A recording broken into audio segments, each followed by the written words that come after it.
Assalamualaikum warahmatullahi wabarakatuh. Berjumpa lagi sedulur ISK pada pagi hari ini akan berbincang terkait pajak dengan Pak Sutiono selaku penyuluh pajak kantor pajak pertama Kabupaten Kudus. Semangat pagi Bapak. Semangat pagi, Ya, Mas. terima Ini kasih. ketemu lagi di Nggih. ISK ini. Terima kasih atas rawani pun Bapak di Oke. tempat podcast kami. Mungkin kita akan berdiskusi Bapak terkait pajak, khususnya ini kan teman-teman ini banyak yang dapat surat Pak. Ya, kalau teman itu nyebutnya surat cinta Pak. Oh, seperti itu ya. Iya, surat cinta dari kantor pajak. Sebenarnya surat cinta itu apa itu, Pak? Ada ada apa macamnya itu dari Oke. pajak gitu. Oke. Baik, Ini Mas. Ini disampaikan. sebelum saya menjelaskan terkait dengan surat cinta Iya, yang kita layangkan kepada wajib pajak, sebelumnya saya menyapa kepada eh, kawan pajak sedulur yes Kak. ISK gitu ya. Selamat siang, selamat ketemu lagi dengan Pak Sutiono. Ya, alhamdulillah pada siang hari ini kita diberikan kesehatan. Nah, terkait dengan pertanyaan tadi yang kita bahas pada siang hari ini adalah surat cinta dari kantor pelayanan pajak Pratama, kan Iya. seperti itu. Jadi pada intinya Mas, surat cinta itu diberikan kepada wajib pajak. Oh, iya.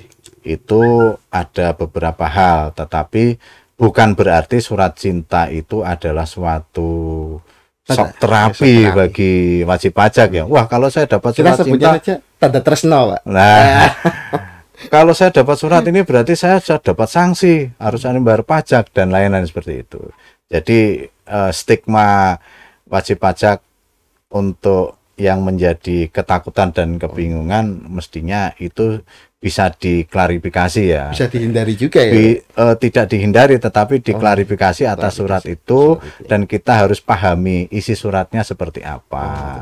Kalau memang belum tahu, bisa datang ke kantor pajak untuk berkonsultasi. Konsultasi. Kan seperti itu, Mas. Jadi bukan berarti atas surat yang kita layangkan kepada wajib pajak ini adalah suatu surat yang mestinya menakut-nakuti kepada wajib pajak ya, bahwa Iya. ini saya harus membayar pajak, saya harus bagaimana Kan kan katakan seperti orang kan kalau dapat surat Pak, ada kopnya pajak. Wadah detek dhisik, Pak. iya seperti itu ya. Jadi bisa surat itu bisa sebelum sebelum diterima, harus dipahami dulu isi suratnya, Dibaca dulu ya. dibaca dulu isi suratnya seperti apa. Kalau memang belum mengetahui, nah itu juga pertama bisa dikonfirmasi ke kantor pajak, atau kalau mungkin dia punya konsultan pajak ya bisa dikonsultasikan dulu juga dengan ke konsultan pajaknya, seperti itu, Mas. Terkait ini Pak, terkait surat pajak itu sendiri. Iya. Ada beraneka ragam. Ada beberapa surat pajak yang Macam-macam ya, berarti ya. sampaikan ya. Apa saja itu, Pak? Ya, yang pertama ini terkait dengan hak kewajiban perpajakannya dulu ya, Mas ya. Yang Dari pertama ini terkait dengan wajib pajak yang pada awal kewajibannya kan mendaftar NPWP. Oke. Nah, saat ini untuk pendaftaran NPWP itu kan bisa dilakukan secara online. Oh, bisa online. Online. Jadi di rumah bisa ya? Di rumah bisa, dimanapun bisa. Dimanapun bisa. Sepanjang wajib pajak itu sudah memenuhi syarat objektif dan subjektif, dia berkewajiban untuk mendaftarkan NPWP secara online melalui laman erek.pajak.go.id. Nah, nanti saat itu juga kartu NPWP-nya juga akan terkirim Langsung melalui diterbitkan ya? diterbitkan melalui email Itu secara elektronik. 24 jam, Pak. Saat itu juga. Oh, saat itu juga. Saat itu juga. Berarti bisa langsung daftar, bisa langsung dapat NPWP itu Ya, 24 jam. sepanjang jaringan internetnya lancar seperti Yes, itu. ya. Nah, yang paling banyak terkendala juga jaringan internet oleh di lokasinya seperti itu. Nah, disitulah atas pendaftaran NPWP, nah, secara online, Secara online. kemudian oleh kantor pajak akan memverifikasi, meneliti kelengkapan berkasnya. Berarti di cross check lagi ya itu. Cross check Enggak lagi. sembarang tinggal laporan udah selesai itu, enggak ya? Nah, kemudian apabila atas pendaftaran NPWP Iya. itu kan ada baik pendaftaran NPWP itu bisa orang pribadi atau badan. Badan. Nah, kemudian apabila itu sudah lengkap, maka oleh kantor pajak menerbitkanlah surat keterangan terdaftar beserta kartu NPWP-nya. Nah, inilah surat cinta pertama kali yang diterbitkan oleh kantor pajak adalah surat keterangan terdaftar dan kartu NPWP. Di sana surat keterangan terdaftar itu menyangkut kepada nama NPWP, kemudian jenis kegiatan usaha, dan saat kapan terdaftarnya. Nah, misal gini Pak, kayak tadi kan NPWP kan dikasihkan secara online lah. Ya. Nah, misal kalau ada teman-teman yang ingin mencetak kartunya Pak, bisa tidak itu? Sebetulnya itu begini Mas, untuk pencetakan kartu NPWP. Yang pertama tadi kan setelah diverifikasi oleh kantor pajak dan lengkap dan benar, maka kantor pajak kan akan mengirimkan kartu secara fisik. Oh, secara fisik juga. Secara fisiknya di surat keterangan terdaftar itu juga ada kartu NPWP-nya secara fisik. Oh iya. Berarti... Nah, apabila dia tidak ternyata dikirim dan tidak menerima oleh wajib pajak, kan bisa juga seperti itu. Bisa ditunggu jangka waktu 1 bulan. 1 bulan ya. Nah, apabila jangka waktu 1 bulan itu ternyata belum juga menerima, tak dapat, bisa datang ke KPP terdekat untuk melakukan permohonan cetak ulang kartu NPWP. Bisa langsung dilayani juga ya? Bisa dilayani di KPP terdekat. Bahkan bisa terjadi wajib pajak kerja di Jakarta. Nah, ini yang sering terjadi itu adalah yang tidak tersampaikan atas surat tadi kepada wajib pajak yang ternyata alamat terdaftarnya ada di sesuai KTP, ternyata beda, wajib pajaknya ada di tempat lain. Nah, itu kan tetap kita melakukan pengiriman kartu beserta surat itu ke KPP sesuai dengan alamat terdaftar. Tetapi apabila tidak menerima, ya bisa dilakukan permohonan cetak ulang kartu NPWP seperti itu. Kemudian kayak terkait SPT tahunan nih Pak. Ya. Kan ada kayak orang sepuh gitu, orang tua. Kayak itu kan lapornya kan tiap tahun kan sekali ya. Ya. Kadang ada lupa password atau gimana. Itu di KPP Pratama itu dibantu nggak Pak? Jadi gini Mas, untuk ini menyangkut kepada kewajiban perpajakan ya, terkait dengan pelaporan SPT tahunan yang kita saat ini bisa dilakukan pelaporan SPT tahunan itu secara online. Dengan masuk ke laman djponline.pajak.go.id. Tetapi apa yang Mas Sam pertanyakan tadi, apabila orang tua tidak tahu dan bagaimana, tetap di kami ada petugas untuk membantu bagaimana cara melaporkan SPT tahunan secara online. Tuh. Terus kemudian apabila tadi yang tadi Mas tanyakan terkait dengan lupa password. Nah, ini sebetulnya untuk lupa password itu bisa mereset password. Bisa mereset. Ya, di situ ada masuk ke laman djponline.pajak.go.id, nanti akan dipilih dulu dengan lupa password. Tapi jangan lupa bahwa untuk registrasi itu harus mempunyai kode EVIN. Kode EVIN. Nah, kode EVIN itu didapat di KPP tempat terdaftar atau bisa diminta di KPP tempat terdekat. Berarti bisa dibantu petugasnya juga. Betul. Nah, itu harus mengajukan permohonan kode EVIN lebih dulu. Itu untuk baik untuk registrasi saat mendaftar akun DJP online maupun untuk melakukan reset password apabila wajib pajak lupa password untuk masuk djponline.pajak.go.id seperti itu Mas. Kemudian kembali tadi Pak, kan surat keterangan terdaftar ya. Ada lagi mungkin Pak surat lain untuk dikasihkan ke wajib pajak itu? Tentunya mestinya ada ya dalam surat yang kita layangkan kepada wajib pajak itu banyak sekali. Ya. Di antaranya tadi adalah surat keterangan terdaftar. Kemudian juga ada surat himbauan. Ada surat himbauan. Ini surat himbauan ini diterbitkan apabila ditemukan wajib pajak yang ternyata ada objek pajak yang setelah dilakukan penelitian dia belum terdaftar. Berarti ada petugas lapangan juga yang ada itu ada petugas khusus wilayah kerja. Nah, di sana nanti wajib pajak diberikan surat untuk dihimbau mendaftarkan NPWP. Oh, itu diinputkan ke NPWP-nya itu ya. Apabila memang kalau wajib pajak itu sudah memenuhi syarat objektif dan subjektif, dihimbau. Jadi surat himbauan bisa berupa himbauan untuk mendaftarkan NPWP, atau bisa terjadi karena himbauan atas pelaporan SPT tahunan yang sekiranya perlu dilakukan pembetulan, dihimbau untuk untuk membetulkan atas SPT-nya yang belum benar. Seperti itu Mas himbauannya gitu.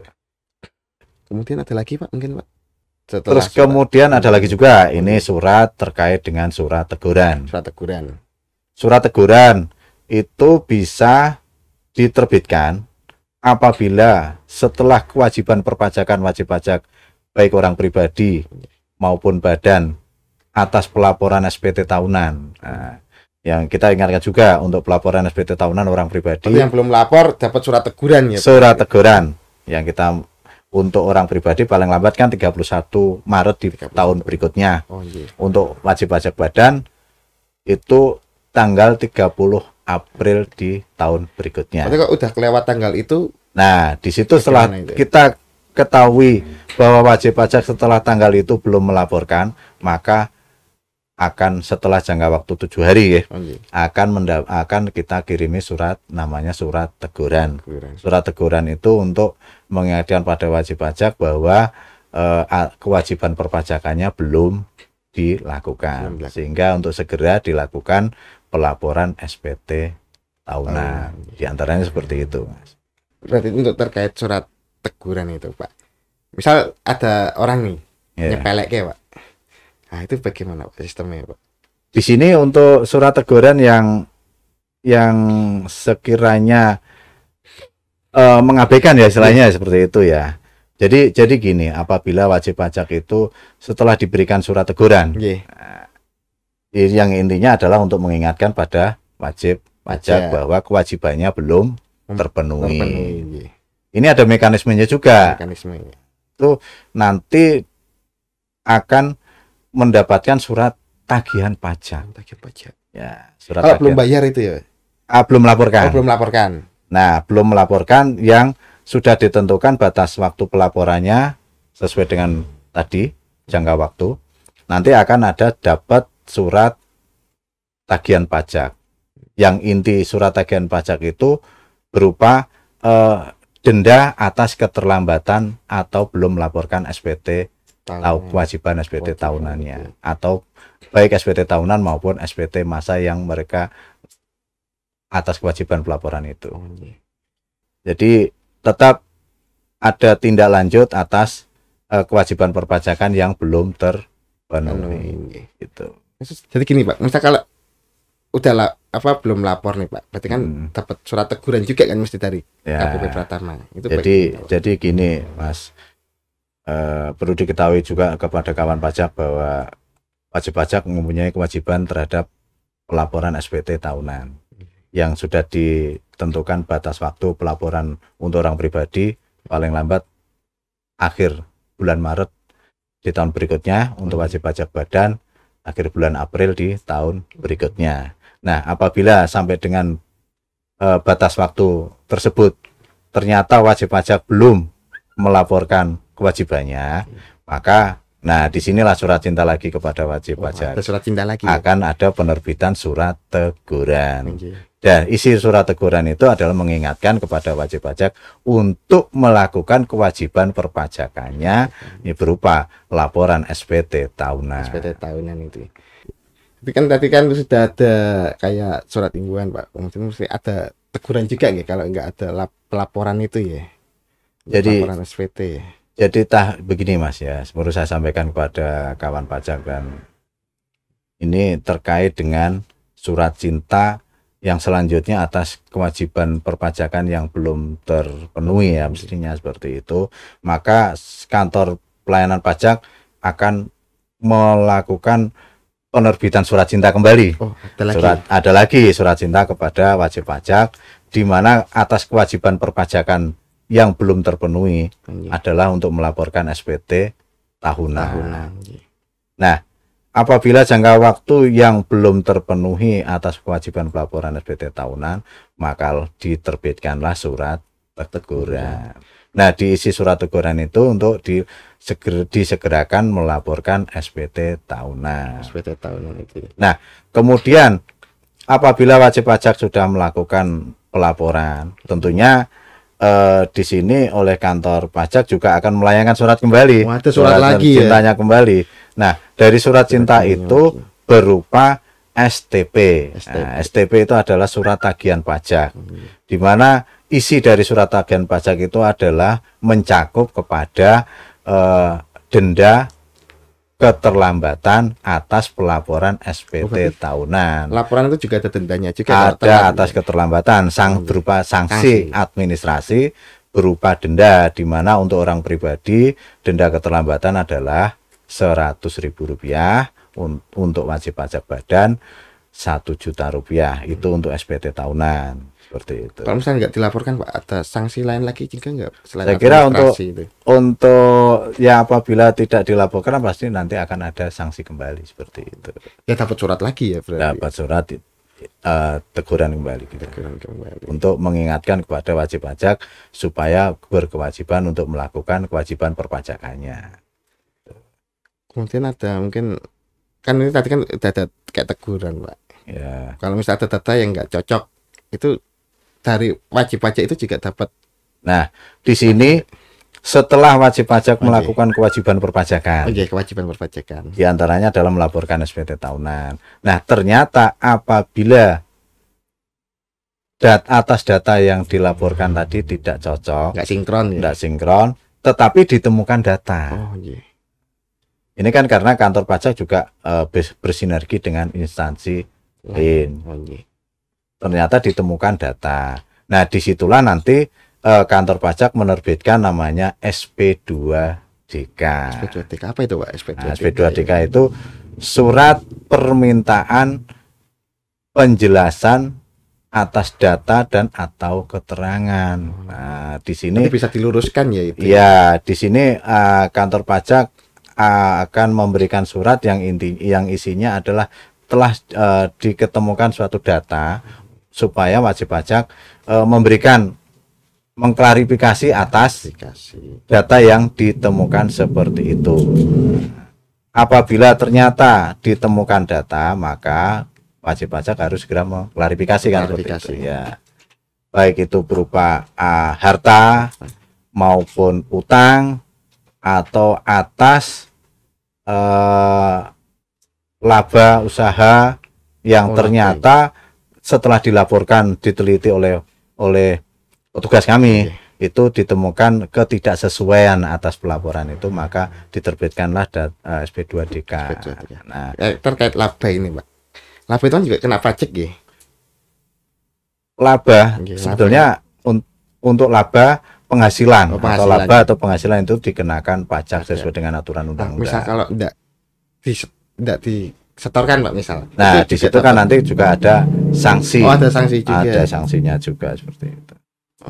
Itu juga dapat kayak surat tagihan mungkin ya dari pajak, atau bagaimana? Jadi pada intinya apabila setelah dilakukan penelitian oleh kantor pajak ditemukan atas data yang sekiranya tidak sesuai dengan apa yang disampaikan oleh wajib pajak, itu nanti akan diterbitkanlah surat SP2DK, di mana SP2DK itu adalah surat permintaan penjelasan atas data dan atau keterangan oleh wajib pajak yang tidak kesesuaian dari apa yang mereka laporkan. Nah, di situ nanti wajib pajak supaya mengklarifikasi atas surat yang atas data yang ditemukan tadi, Mas. Seperti itu. Nah, ini kan juga ada masukan dari teman-teman Pak. Kan juga dapat surat tagihan pajak itu Pak. Maksudnya apa sih Pak surat tagihan pajak itu?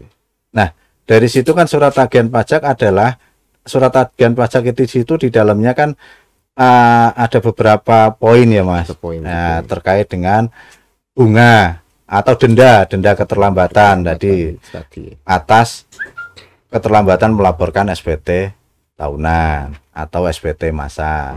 Terus yang selanjutnya adalah mungkin terkait dengan bunga atas keterlambatan membayarkan pajak terutang. Seperti itu, Mas. Yeah.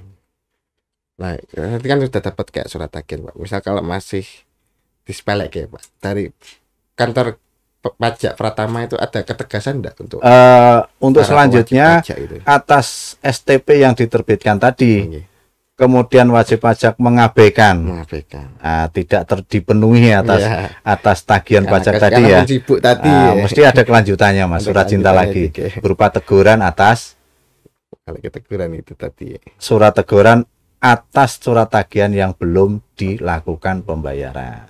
Bisa dibukukan asetnya berarti. Nah, di sini ada tahapannya juga, ada Mas. tahapannya juga. Ya. Nah, setelah ternyata surat tegurannya itu belum juga dipenuhi, nah maka di sana akan langsung kepada surat paksa. Surat paksa. Surat paksa di situ menyangkut kepada penyitaan aset, Mas. Penyitaan aset. Kemudian penyitaan aset itu bisa dilakukan sampai kepada pelelangan aset untuk menutup atas kekurangan pembayaran pajak yang belum terpenuhi. Tetapi kepada apabila wajib pajak dalam rangka pelelangan aset ini belum juga terpenuhi, nah di sini tentunya sampai kepada pembukuan rekening seperti itu. Nah misal gini Pak, kalau sudah sampai ke paksa tadi ya. Ya. Ada wajib pajak itu yang sadar diri Pak. Wah, aku pengen pengen tak bener pengen tak lurus Ya. Itu ada mekanismenya juga Pak. Mestinya ya harus dilakukan Dipenuhi itu semua tadi pemenuhan atas kewajiban pembayaran pajak atas tagihan pajak tadi. Ya. Nah, dengan demikian selesailah sudah untuk kewajiban perpajakannya atas tagihan pajak yang diterbitkan. Perlu dilaporkan tadi. Ya, seperti itu. Jadi sedulur ISK bisa diambil kesimpulan apabila dapat surat dari kantor pajak itu nggak perlu panik ya Pak. Nggak perlu panik, harus dipahami lebih dulu. Apalagi kayak tadi apa suratnya seperti itu. Apa isi suratnya nggih. Berarti pemahaman atas literasi dari isi surat tersebut ya. Kayak bisa tadi kayak surat keterangan terdaftar karena udah lihat dari kopnya kantor pajak dan disepeleke malah barbarane. Nah, ternyata di dalamnya ada NPWP kan orang nggak tahu itu. Ya, karena udah panik duluan ya Pak. Jadi diharapkannya kalau dapat surat dari kantor pajak bisa dibaca dulu. Mungkin ada kesimpulan Pak, dari Pak Sutiono terkait ini surat dari pajak ini Pak? Ya, ini saya ambil kesimpulan ya Pak ke semua kawan pajak bahwa atas surat yang diterbitkan oleh kantor pajak itu bukan berarti menjadikan wajib pajak panik, dan itu bukan berarti ngomong atau soft terapi untuk wajib pajak. Kenyataannya bukan seperti itu. Jadi atas surat yang diterbitkan oleh wajib pajak itu bisa diklarifikasi, bisa datang ke kantor pajak, atau tadi saya sebutkan bisa berkonsultasi kepada konsultan pajak. Jadi kalau ada bingung bisa langsung datang ke kantor pajak Pratama Kabupaten Kudus ya Pak. Betul ya. Pak Sutiono matur suwun atas rawuhanipun di ISK. Saya Hari Kritanto undur diri. Assalamualaikum warahmatullahi wabarakatuh.